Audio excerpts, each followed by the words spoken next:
Hello! Welcome back. This is Ciconia still. Chapter 2. We haven't quite reached the please stop now mark. No. We're allegedly 1/7 of the way there. Apparently, yeah. Well, we've read the prologue and chapter 1, so we're like a little bit over that, supposedly. Yeah, this is a weird, spooky opening for this chapter. But hopefully it'll slow things down after that large amount of, soapboxy exposition. Nothing quite like a triangular visual aesthetic to open your unsuspicious scene. Triangles are great. I don't know what you'd associate that with in real life, but triangles are great. Listen, if that shadow on the wall isn't meant to be a fucking eye, I don't know what this novel's I know what you're talking about. at. Don't worry about it. Let's just get stuck into this. A triangular, luxuriously designed table was lit by a faint light. Until your eyes adjusted to the darkness, you wouldn't be able to see anything else. Then, a white hand suddenly stretched into that darkness. That hand was holding a small bag with gold embroidery. Open it. As you wish, in that case. Wow! Look at that, there's some coins. What a shocking aesthetic twist that I couldn't have seen some coming. Weird symbols. You think the Illuminati is involved in this story at all? No! No Illuminati in this. The contents of the bag were laid out on the table. It was 3 coins. 2 of them were gold and 1 was silver. Always keep your eyes open. After all, you people will never know when that time will come. Via Dreisig. Who is And there's, Dreisig? doesn't matter, there's a clock. Do we have translation for these things around the outside from the community? No, I've been trying to figure them out. It seems it's a combination of Greek and phonetic alphabet. So that's great. Definitely some of that in there. Yeah, I don't even know if it's possible to translate. It might be some kind of code. We have yet to crack it. 24 hours rather. I was wondering actually, all of those banners in the last scene, were they they weren't Japanese on the banner, were they? Which banners? I'm trying to think. Like during the protest scenes. No, they were like all around the world, I think. But like the Hebrew characters in there or something, yeah. The characters I didn't recognize. I thought that they looked actually a lot like the propaganda tiles from the opening video and prologue. Sure. I thought they might have been like Hebrew, but I don't know. We'd have to go back and have a look. There's all sorts of languages being thrown around because this is a global story after all. Yeah. All right. Well. All right. You prepared? I am prepared. You have your toolkit. Let's go. Normally. That's my disguise. Clark Kent. Yeah, I take the glasses off. I can pretty much go wherever I want. Take the glasses off. Clark Kent. Take the glasses off. Live in Ohio. Live in Ohio. Here we go. And there it is. Gundarenko's famous Ostagari. The AOU Russian army really has been focusing on its judo. Japan removed it from its army's training routine just last year, but I'll bet this stirs up another fiery debate in this country. We've just received from new information in the Striker class group. Tank competition's 2nd Lieutenant Alberto Garcia of the Lato Argentinian military has successfully achieved the first hat trick of this year's festival. By the way, good luck keeping on top of all of the countries. I'll be very impressed if you can, keep on top of it. Good luck. The Lato military has taken a gamble by reducing the ages of all their group tank competitors to under 20, but it looks like it's paying off. I think it's safe to say that youth speaks louder than experience these days. I'm gonna try to keep on top of the names more, you do the countries, and we'll make it through together. I can't do the countries. I suck at places and times. Oh, God. Too bad, that's your job. It's alright. I had some cheat notes. I suppose whether it's blazing a trail to a new era or maintaining the peace, no one is more qualified than the young. I'd like to see those more experienced soldiers give it their all too. The International Battle Center Festival of Peace was a competition featuring soldiers from across the world. Of course, this competition included more than just sports. Yes, perfect. What beautifully perfect flying. The ABN English Air Force refuses to surrender their place as masters of the art of the skies. With their 2nd Lieutenant George White truly is a genius, even at the age of 18. He certainly has the skill, but his plane is incredible too. In every part of those blueprints, you can feel the spirit that their designs devote to the art of the sky. Now let's switch over to the maritime competition at the Warship Triathlon, Dreadnought Class 30-gun division. The heavy bombardment ship Gloria de Labito from the ACR Angolan Navy has passed the qualifying round with festival record. Last year, the ACR Combined Navy made an incredible showing. However, we can't forget the CRU Chinese Navy's new ship, the Tianjin, which won last year's Central Ocean Cup. Most events included not just soldiers, but their weaponry as well. The way they determined winners and losers was an open, refreshing thing designed to foster a noble soldiership among the troops who protected world peace together. Of course, it was still a competition, so they fought against members of the opposing factions as if they were enemies. However, when both sides learned from each other and interacted, they grew to respect one another. Every national military from every faction deepened their relationships during the International Battle Standard Festival of Peace. To those who supported the Walls of Peace, or WAP, from both sides, the friendships this inspired were the best way to prevent war. At the same time, this put the military techniques from countries all over the world on display, making it possible for all national militaries to share in new technologies. That way, if a military breakthrough were ever to occur, a breach in their military balance could be prevented. Instead of avoiding military might, its purpose could be acknowledged and a healthy balance maintained, making world peace a reality. This is why the International Battle Standard Festival of Peace existed. Also known as BISFP. Or at least, that was what the event planning committee liked to say. To be perfectly honest, all nations wanted to look good in the eyes of their citizens. They tried to get good results, earning medals left and right. Since war never broke out, the report card for militaries became the number of medals they won at the festival. In other words, though the young were supposedly the main participants in this event, the expectations of the old affected it significantly. I really wasn't expecting Ryukishi to go off to the Olympics in this book. He's just going. He's like, yo, the Olympics suck. Here we go. So though soldiership was supposed to be something noble, there was always talk of bribery and doping behind the scenes. While that sort of thing happens in every era, there's no point harping on it. Those young people who carried the prestige of their nations were spurred on mercilessly. Only those who succeeded were praised, and those who didn't measure up were abandoned. This happens in all eras. There's no point harping on that either. Because the Olympics suck. Ryukishi is a good guy. And that's what you need to learn. It's always the young who are made to compete, and the adults only reward success. The young are always forced to compete because they don't want the adults to abandon them. You fool! Didn't I tell you not to let your eyes off Lilia and Koshka, not even for a second? Oh, I'm sorry, instructor. Why are you causing a ruckus right before a match? A time when you must be in your absolute peak condition. You knew they would run wild right away, didn't you? But instead you started going crazy with them. You fool! You imbecile! You nincompoop! Oh, I'm so sorry, Oh. Come on, if we just have a few sweets, our physical condition will be back to normal in no time, meow. The most efficient way for Gauntlet Knights to restore their stamina was sugar. That sounds unhealthy. Sounds perfect. In other words, dessert. Just eat all the ice cream. Lilia and Koshka, who had returned from the athletes' cafeteria with extra large parfaits in both hands, didn't give a gosh darn damn that Chloe was getting in trouble because of them. They were happily gulping down their parfaits. If anything, this is all because I was waiting for so long for my turn that it got boring. Yeah, meow, Okanogi, it's totally your job to make sure we don't get bored, meow. Yeah, Okanogi. You little brats! Okanogi stamped his feet, but because of his position and other adult reasons, he couldn't hit Lilia or Koshka. So he karate chopped Chloe twice on the head. Oh, it seemed like a lot more than twice. These kids will be up very soon. Well, she's halfway in the dirt right now. She's like made a hole in the ground and she's just like, help me out. These kids will be up very soon, just when he wanted them to be in their best conditions for the sake of their nations and their faction. They had started up a battle royale in the simulator just because they were bored. Do you realize how many people worked hard and how much money was spent to get you fools in a peak condition? And now you're wasting all that just so you can play with your friends? Because you're bored? Oh, that hurts, instructor. Oh, my head's gonna cave in. Oh. After going that crazy, it's amazing they managed to recover so quickly.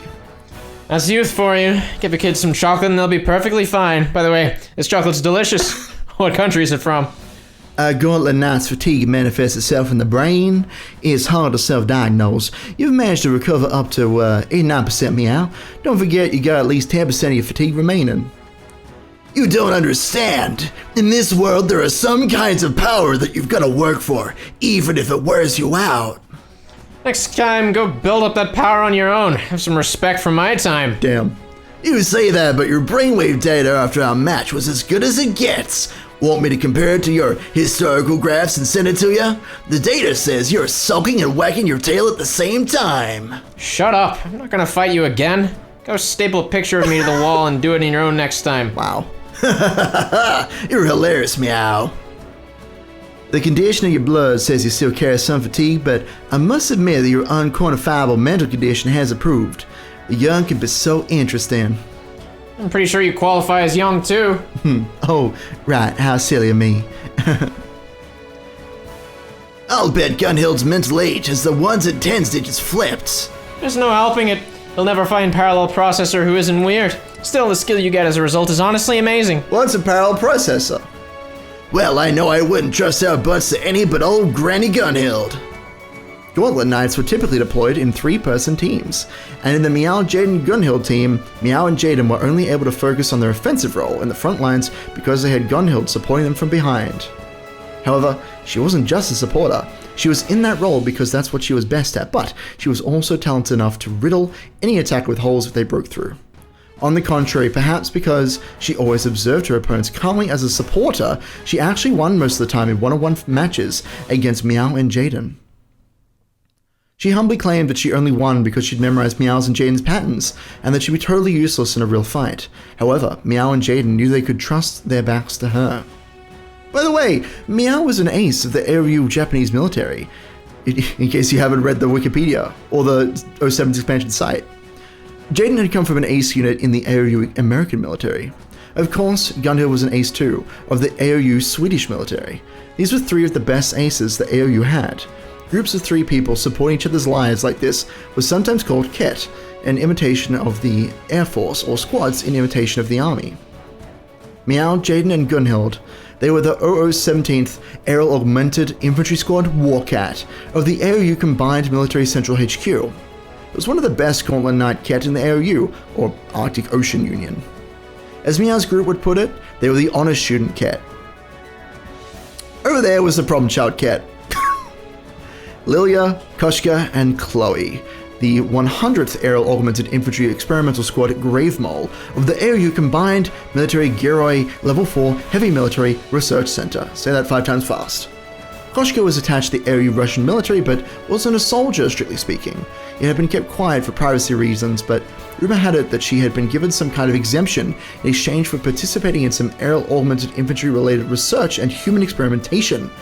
Apparently, she was officially equipment in the care of a Level 4 Heavy-class military research center, which had been loaned out to the military for the International Battle Standard Festival of Peace. Of course, though she was equipment, she was also the highest tier equipment that existed, and she understood her position. So she could do whatever she wanted. She had no desire to listen to her superior officers, and even Okanogi, her instructor, couldn't lay a finger on her, no matter how much she pissed him off. This might make it sound like she's utterly self-centered and uncooperative, but apparently this is an improvement from how she used to be. Great. What, is there something on my face? It's the opposite, Meow. You're blocking my way with that big face of yours, Meow. Well, then I'll just gouge your eyeballs so you don't have to look at it anymore. What's that? Could you talk a bit slower? Your hick words are so bad my Kazuna can't translate them at all, Meow. Lilia was attached to the AOU Finnish military, but she was officially a military research center's equipment, just like Koshka. Once again, details about her were unknown for privacy reasons, but, well, she was just as much of a problem child as Koshka was. Apparently, just like Koshka, she'd stir up all kinds of outrageous trouble, using her special position as a shield. Was she on good terms with Koshka or not? She was always approaching Koshka one-sidedly, teasing her and picking fights. She was also high-grade equipment. Problem child number 2, who always got along with Koshka only when they were ignoring their superior officers. Stop it! Oh, don't make your blood condition any worse! The instructor's karate chops really will make my head cave in. Let's find out if our head actually can do that. Nice one, Koshka. Let's go wild in the simulator again, Meow. Then Chloe will get in trouble again, Meow. Oh no! Oh, I hate this kid so much! Chloe alone wasn't equipment. She was a soldier of the AOU Canadian military. Just what sort of unlucky star was she born under? Right after she won through all sorts of aptitude tests and exams and thought she had become the Gauntlet Knight of her dreams, she'd been saddled with looking after this crazy equipment. And partly because of this, the instructor who couldn't punch the high-grade equipment would instead smack Chloe's head whenever they did anything weird. Like that. Smack. Chloe was a sad sufferer, always stuck between her instructor and the selfish equipment. But of course, she wasn't just there to take care of those two. She definitely was one of the top-ranked Gauntlet Knights throughout the entire AOU combined military. After all, when the salvage equipment went back to the research center for maintenance, she got extremely high grades doing mock battles by herself. These 2 squads, with a total of 6 people, were the athletes sent by the AOU, the Arctic Ocean Union, to participate in the Aerial Augmented Infantry Division of this year's International Battle Standard Festival of Peace. Individual countries did compete in the festival, but it was the interfaction competitions that got people most excited. Nothing was more thrilling than watching neighboring nations work together to achieve victory in the battle between the 5 great factions that represented the E3W world. Narration. Broadcast booth, are you getting video? Here we are in the Verdi Arena. Finally, the young members of the Aerial Augmented Infantry from all factions are entering the stadium. Oh, the representatives of the AOU have just arrived. There they are. I love that shot. It's beautiful. It's beautiful. Aerial Augmented Infantry. That was their official title. They were more commonly known as Gauntlet Knights. These miraculous soldiers of the new era wore gauntlets on their left arms, and they could fly on their own through the sky, repel all sorts of attacks, and wield any kind of weapon. At this year's festival, the Aerial Augmented Infantry Division had finally been established, and their true worth had been revealed to the world at large. However, their fights were too dangerous to be held in real space, as was also the case for other events emulating real warfare. Live fire competitions carry some risks, no matter how many safety measures you take. However, if you use mock weapons for the sake of safety, the battle becomes completely uninteresting because they can't, murder each other. So, dangerous competitions generally took place in a virtual location known as the Verdi Arena. That said, in a virtual world that had advanced as far as possible, the sensations of sight and sound were in no way inferior to reality. Spectators were able to view it as if it were happening right before their eyes. And, though the participating athletes were in a simulator room, it felt as though they actually were in the arena. I wonder what kind of people the other factions are sending. I doubt there's gonna be anyone as normal as you and me. That's not true, Meow. If the world was full of people as crazy as Koshka, it would have been annihilated by now, Meow. Lugia, please, stop picking fights with Koshka. If you run around here, everyone in the world is going to see it. The instructor's drop really will make my head cave in. My stomach's full and I'm sleepy, so I won't fight back. Ugh. That yawn was just broadcast publicly. Looks like Chloe really will face the chop once this is over. Oh, the group that just came in, is that the COU? It is! They're being led by 2nd Lieutenant Lu Lingji from COU, China. Nailed it. So that's Lingji, the ace among aces from the COU. Her official simulator score is the best in the world. Well, that's probably exaggerated. Behind are Momotake from COU Japan and Aisha from COU Indonesia. They're the COU's best squad, and the COU Combined Military HQ's Imperial Guard Aerial Augmented Infantry Squad, Bao. I hope you're ready. I am not ready. Are you ready to just go through all of these characters? Alright, who's voicing You're who? playing Lingji. Alright. Yeah. Remember your training and we cannot lose. Of course, as long as I still draw breath, none shall lay a finger upon our princess. This is also you. Uh-huh. I bet you just wanted to say that. That's why you were practicing in the bathroom earlier, right? What? No way. That definitely absolutely did not happen. How did you know? Momotake, you mustn't lose your composure before a battle. Even if the princess got mad at you. Get wrecked. The next three of them, Sapana, the COU Combined Military Central General Corps, 1st Branch, 301st Aerial Augmented Infantry Squad. All those COU people look so serious. I bet if you told them a joke, they'd just stare at you coldly and ignore you, Meow. Let's see if their eyes remain cold once they've been thoroughly beaten. This is also you. I mustn't lose to anyone. Not to my enemies, not to Baibao, not to even my teammates. Perfect. Mwah. This is also you. He's a carefree spirit. Okay. For Madagascar. Oh my god. Shish, how about you chill out a bit and have some fun? Try waving. Hey everybody, if you're looking for Andrew from COU Madagascar, that's me. Come on, you wave too, rookie. Hey! Okay, this is me, obviously. I gathered. Hold on. Huh? Hello, I'm Rukshana from COU Saudi Arabia. Stop, you two, you're embarrassing us. How many times do I have to tell you not to play along with the nonsense of a careless man who bears no responsibility? Even though all I did was leave my hand when he made me. Hang in there, rookie. Yeah. The contestants from the ABN have also arrived. As expected, they're being led by the 3 members of the ABN Peace Department's wholly 901st Air Augmented Infantry Squad, the Sayov! Whoa, get a load of that pipsqueak in the front. That'll be Naima from ABN Iraq. From what I've heard, she's the ABN's top ace. Our pipsqueak is quite the top ace too. You're talking about me, right? Right. Wow. Hi, everyone. Oh, I'm from the ABN. Pleased to meet you. Wow. This is also you. Naima, don't get overwhelmed by the atmosphere. I'm detecting an imbalance in your cranial secretions. Oh, but, wow. Oh, I'm just so nervously excited. My eyes keep spinning and this is so fun. Wow. Also me. Take a sedative. It'll affect your performance, but we don't want you hyperventilating before the match starts. Wow! Wow, wow, wow, wow. The battle-centered festival is a farce. We've already done our duty just by showing up like this. And now we welcome the 3 members of the ABN Peace Department's 12th Holy Agent Course, Yellow.Shovit. You're taking this one. Sparkle. I love them! I want to take all 3 of them, but I feel like you should at least have one Okay. to play with. So you're going to be Leah. I'm going to be the other 2.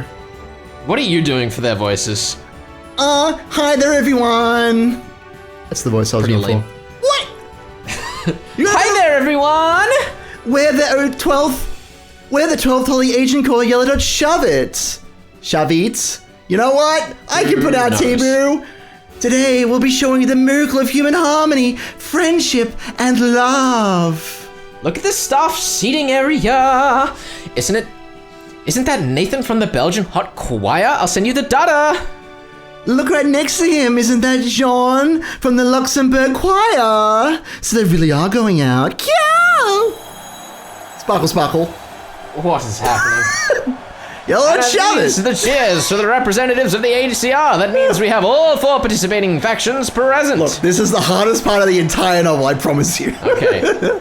In front, we have the June 1st King's Tour Memorial Squad, one of the ACR Royal Aerial Knights Corps, followed by the Queen's Carol Visit Memorial Squad of the ACR Combined Military 1st Aerial Knight Corps. Not to be confused with the regular Knight Corps. That shit's whack. The time has finally come to show everyone the glory of the Africa Commonwealth realm. You may prostrate yourself before me, foolish masses of the earth. This is you. There's no need for you to do anything, princess. Oh, beautiful. Please leave this match in our hands. It's a good voice. This is also you. He's a bodyguard, but he's a bit more like carefree type. Good plan. If the princess screws up and embarrasses us, that'll annihilate our bonuses. Oh, beautiful. And if we win and tell everyone it was all thanks to the princess's leadership, our bonuses will be doing just fine. As will our reputation. Yeah, if you're gonna talk behind my back, do it when I can't hear you. I mean, don't do it. Oh, here we go. This is you. Look at that crowd! Nailed it! This is so exciting, Sir Tensei, isn't it? Don't you feel the same, Miller? Don't you? Stop smothering me. Get back, you puppy. Shish. How did someone this hyperactive ever join the Air Knight Corps? Don't you think it's weird, Mariana? I know just how you feel, Gannett. I'm feeling tense too. Pet, pet.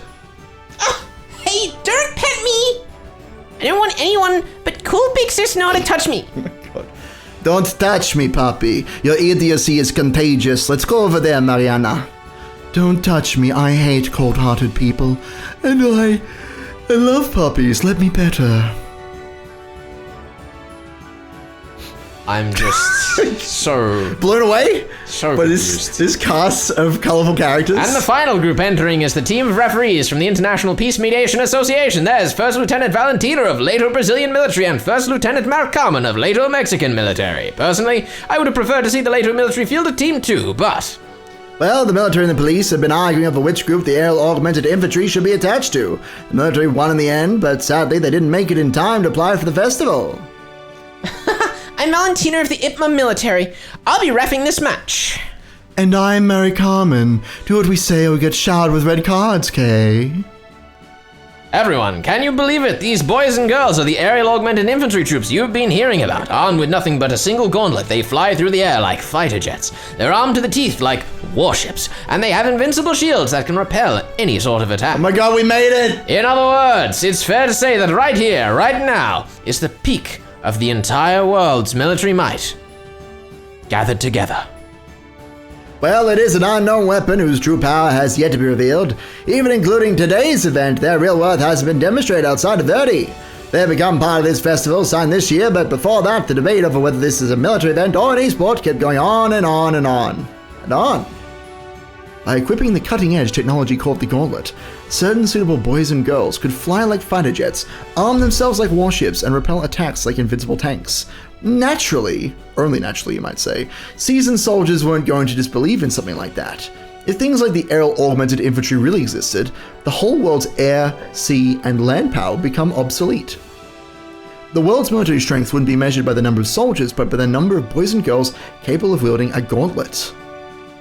For that reason, some of the spectators who were former soldiers watched on coldly or sneered at the contestants. Ha ha ha, ridiculous! Little brats fly around the sky! Which comic are these superheroes from? Soldiers from all over the world train fiercely to protect world peace. Don't you think it's an insult to all soldiers allowing these kids with their esports to participate in the glorious Battle Standard Festival of Peace? Oh, I agree. This gauntlet tech is suspicious from the start. You just know these researchers are eating through their budget based on some on-paper theory. Unlike theories back in the day that weren't on paper. Older they were, the more they glowered. On the other hand, everyone who was still a minor was held transfixed. Just by putting something on your left arm, you could soar freely through the sky with unstoppable power. Any child would be awed by that, and the adults told them to abandon those stupid dreams and study, since it was all fake. There was more than a little prejudice between the adults' emotions. Who wouldn't want to fly freely in the sky?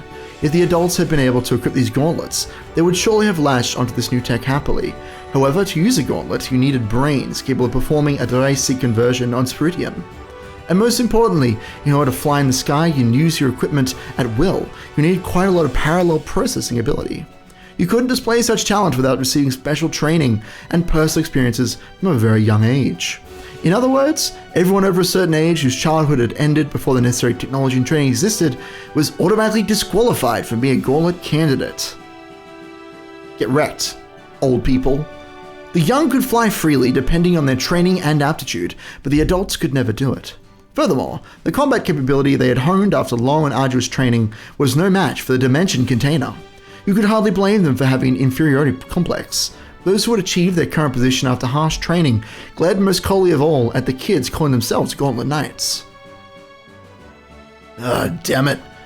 What the hell am I doing babysitting e-gamer brats like this? You're telling me each one of these runs has the same military potential as an aircraft carrier? If that's true, this planet's screwed. Okanogi, who was serving as an instructor for the Aerial Augmented Infantry this year, bore an imposing array of medals on his chest. Each one was an honorable reward, proving that he had withstood grueling training and given all he could for his nation and international peace. Oh, you did it. Nice, good on you. Well, whether it's esports or video games, they bear the same burden we do. That means I've just got to whip them into shape. Oh, is that contestant Koshka of the AOU? That was quite a yawn. I guess she must feel confident. Oh no. Oh, you've got 2 emails, Playo. Captain Okanogi, the Director General, just saw Koshka yawning just now, and he is pissed. Okanogi, is it not your job to see to the health of your contestants? She's actually yawning, isn't she? Ah, you stupid equipment! Don't get right over the coals just because Chloe can't do a jump right! Achoo! Your sneezes are always so fun to watch. You okay? Oh, my nose is all itchy for some reason, and so is the top of my head. Achoo! Adorable. I love Chloe. She's what the a best. mess. I love Chloe. What a mess of a scene. I know what you're talking about. We just introduced 24 characters. My Well, not 24, it's 18. It's alright, we get to cut back to the spooky room now. Thank God. A nice, confined room that was dimly lit. However, the darkness-covered dignified furnishings which evidence wealth and status reminiscent of the kings of Europe's feudal age. The ceiling was high enough to be swallowed in blackness, as if it were a realm of the gods that humans could never reach. It's another triangle. That tune. It's so good.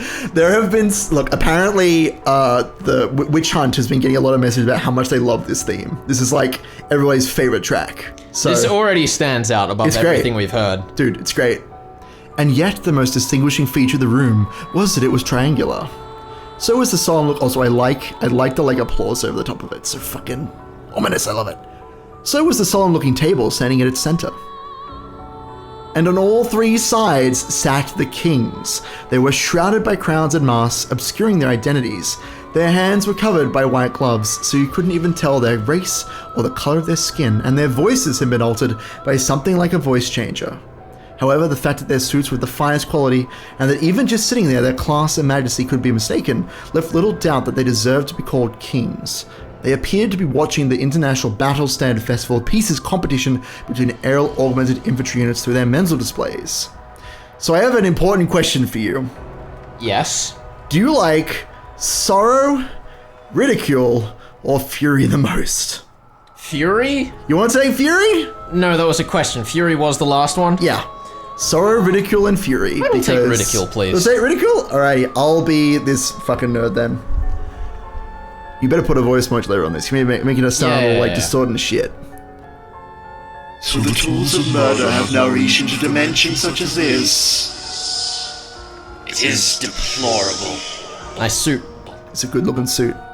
The masses are like babies. They ignorantly turn whatever they touch into toys. They don't even try to learn what those things are. All the better then. The common man's role is not to know. That's also a lovely suit. It is. They all have really nice suits. They look like kings. They all have crowns and shit. And like weird face masks. It is really to obey the guidance of their king. Thank you, Jestress. Turn off the broadcast. What the fuck is this outfit? I mean... It's like... Yeah. Here, let me... everyone else in this room is disguised, but I merely have the suspicious icon on my face. Suspicious faceplate that seems to be made of copper or some such. Well, this is you. She's a mocker. She's a jester, right? Or jestress. As you wish. After all, mental displays can be quite tiring for the elderly. Well, even I drew on a metal tablet with my granddaughter when she was young. You've been blessed with a wonderful granddaughter. How gracious of her to play along at the dawdling pace of a decrepit mind.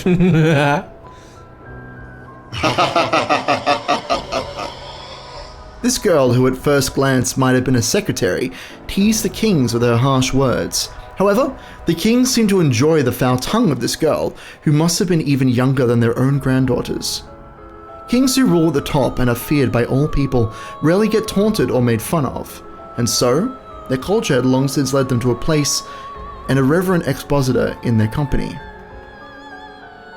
This person was known as the court jester, jestress. Her name clearly referred to a female jester. How stubborn humans are.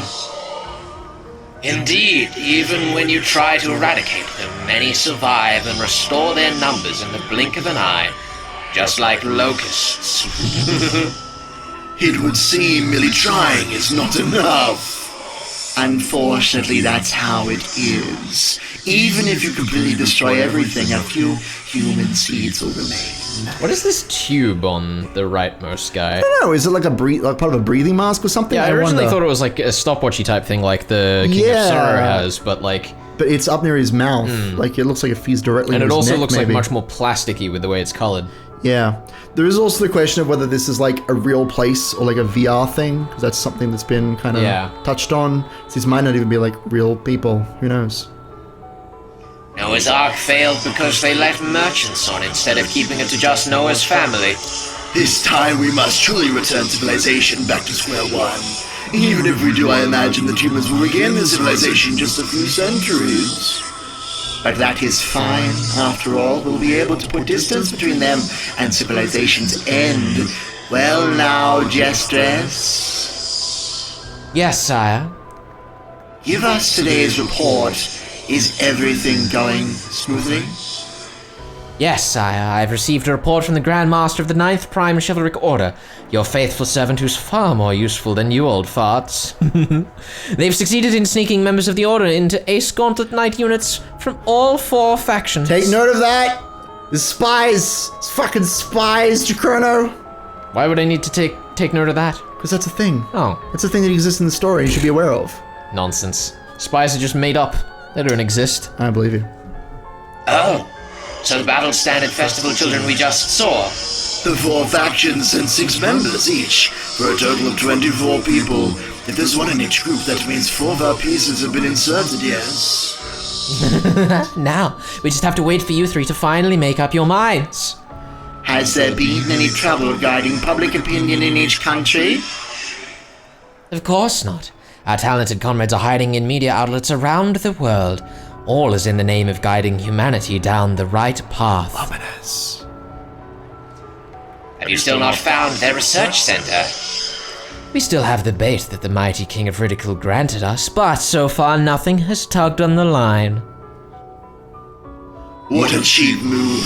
If we could catch them by the tail that easily, it would be silly of us to go to all this effort in the first place. Don't be like that. If you never gamble, you'll never win. Then we'll wait for good news without hoping for it. After all, fishing requires the patience of a king. If there's any movement, I'll report it at once.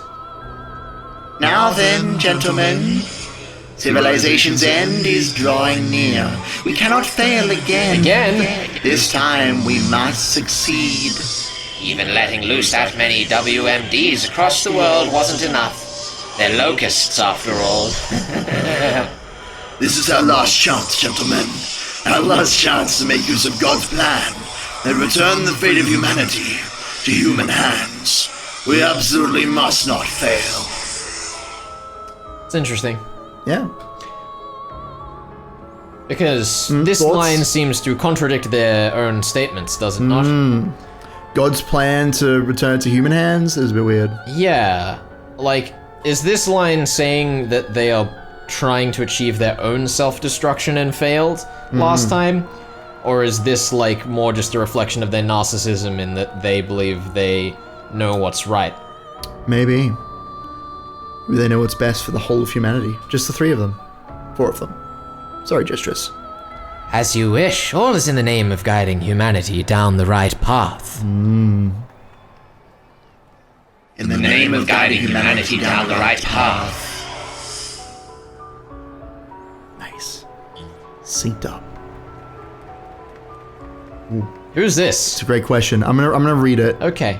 I have my suspicions, but it's untitled right now. To my beloved Lady Gestress, those people must view the boys and girls of the aerial augmented infantry as the most interesting guinea pigs in existence. If I remain concealed here, they'll surely try to contact me in some way. If anything happens, I'll report on it immediately. How incredibly ominous. Who could it be? Who's the mole? Finally, the match between aerial augmented infantry aces from all factions is about to begin. The first event is an attack on a fictional military base. Nice. They'll compete on points in many areas, including the efficiency of their attacks and the time taken. Lilia, Koshka, be serious when the actual match starts, okay? If you don't, I really will use my trump card! I like breaking things if there's a plate with so many breakable things in front of me. There's no way I wouldn't dig down, meow. All squads are in excellent condition. We can do this. Aye, Super Genius Jaden, guarantee it. With us Warcats and the Freaks of Gravemaul together, we're the ultimate team. Yeah, the 6 of us are the best comrades and nothing can shake our bonds of trust. Let's do it. Let's do it. Nothing can shake our bonds of trust. Damn right. All is in the name of guiding humanity down the right path. Is this mysterious messenger? One message has been sent to Gestress. And that's a chapter end. Chapter 2 complete. See, that was solid. That was like... Enjoyed that? Yeah. The Kings are very fun. like... Yeah. Our bows are in our hands, our arrows are our hearts. We shall not falter when we shoot. Oath of the 9th Prime Chivalric Order. That's a thing. That's a quote from someone. That was such a weird sequence. It's a mysterious, like, who are the kings? Who's Gestress? Why do they have the Illuminati shit? I do like the way that it paced it out by introducing all the characters first, then taking you to that other, by introducing that other scene first, taking you to the introduction of all the characters, and then going and saying there's 4 moles. Yes. No, that's absolutely perfect, because we see, like, these are all the cool guys, and look at all their wacky personalities, and at least 4 of them are a bunch of assholes. Yeah. Which I will point out, they said there were people in all 4 factions. We not specifically know that there are 4 of them. There could be more, which is scary, terrifying. I thought they said there were 4 people. I think that they extrapolated that. I mean, we can go back over it, but my impression was that they said, we have inserted people into the 4 factions. I thought they said we have an agent in all 4 factions. You know what, they might have. You know, I trust your memory, but anyway. In either case, there are at least 4 moles somewhere. Do you have any picks for who they might be? No, not immediately. That's fair. Look, you're a super genius. Am I? Jaden, but like, I don't know. I know there's like a lot of clues yet, if at all.